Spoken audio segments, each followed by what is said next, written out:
इंदौर का खौफनाक murder case, प्यार, शक और ब्लैक मैजिक की सनक। ये कहानी सिर्फ एक कत्ल की नहीं है, ये कहानी है उस सनक की जिसने पुलिस से लेकर डॉक्टरों तक को झकझोर दिया। मध्य प्रदेश के इंदौर में एक एमबीए छात्रा की इतनी बेरहमी से हत्या की गई कि जांच करने वाले पुलिस अधिकारी भी सन्न रह गए। इस हत्याकांड का आरोपी है पीयूष धामनोतिया, एक ऐसा शख्स जिसने न सिर्फ अपनी प्रेमिका की हत्या की बल्कि उसके बाद जो किया उसने इस मामले को और भी खौफनाक बना दिया। इंदौर में रहने वाली एक एमबीए छात्रा पिछले 1 साल से पीयूष धामनोतिया के साथ रिश्ते में थी। दोनों की मुलाकात पढ़ाई के दौरान हुई थी और धीरे धीरे उनका रिश्ता गहरा हो गया। लेकिन समय के साथ इस रिश्ते में तनाव बढ़ने लगा। कारण था शक। पीयूष को लगता था कि उसकी प्रेमिका किसी और से भी बात करती है। ये शक धीरे धीरे उसके दिमाग में जुनून बन गया। 10 फरवरी की दोपहर इंदौर की एक गली में लगे सीसीटीवी कैमरे में पीयूष और वो छात्रा आखिरी बार साथ दिखाई दिए। पीयूष ने उसे अपने किराए के कमरे पर बुलाया था। कहने को ये मुलाकात उनके रिश्ते की समस्याओं को सुलझाने के लिए थी, लेकिन उस कमरे में कुछ और ही होने वाला था। कमरे के अंदर दोनों के बीच बातचीत शुरू हुई। पुलिस के अनुसार दोनों के बीच शारीरिक संबंध भी बने, लेकिन कुछ ही देर में शादी और शक को लेकर बहस शुरू हो गई। पीयूष का शक उसके दिमाग पर पूरी तरह हावी हो चुका था और फिर उसने एक खौफनाक योजना को अंजाम देना शुरू किया। पीयूष ने अपनी प्रेमिका से कहा कि वो उसे एक गिफ्ट देना चाहता है। उसने उसे कहा कि वो अपनी आंखों पर पट्टी बांध ले। लड़की को लगा यह शायद कोई सरप्राइज होगा, लेकिन उसे नहीं पता था कि उसकी आंखों पर बंधी वह पट्टी उसकी जिंदगी की आखिरी घड़ी बनने वाली है। पीयूष ने उसके हाथ और पैर भी बांध दिए, फिर उसके मुंह में कपड़ा ठूस दिया और उसके बाद बेरहमी से उसका गला घोट दिया। कुछ ही मिनटों में एक जिंदगी खत्म हो गई। लेकिन ये कहानी यहीं खत्म नहीं हुई।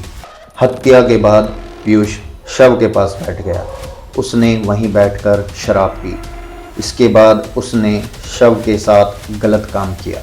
गुस्से में उसने मृतका के पेट पर चाकू से कई वार किए। कमरे का दृश्य इतना डरावना था कि जब पुलिस वहां पहुंची तो कई अधिकारी भी सन्न रह गए। पुलिस ने कहा कि अपने करियर में हमने कई केस देखे हैं, लेकिन इतनी क्रूरता से की गई हत्या पहले कभी नहीं देखी। हत्या के बाद पीयूष कमरे को बंद करके फरार हो गया। वह सीधे मुंबई पहुंचा। वहां उसने मृतका के मोबाइल से उसके परिवार वालों को मैसेज भेजे ताकि उन्हें गुमराह किया जा सके। इतना ही नहीं, उसने कॉलेज के ग्रुप में कुछ आपत्तिजनक वीडियो डालकर मृतका की छवि खराब करने की कोशिश भी की। मुंबई के एक होटल में बैठकर पीयूष ने यूट्यूब पर सर्च किया, आत्माओं से कैसे बात करते हैं। उसने कथित तौर पर तांत्रिक क्रिया करने की कोशिश की।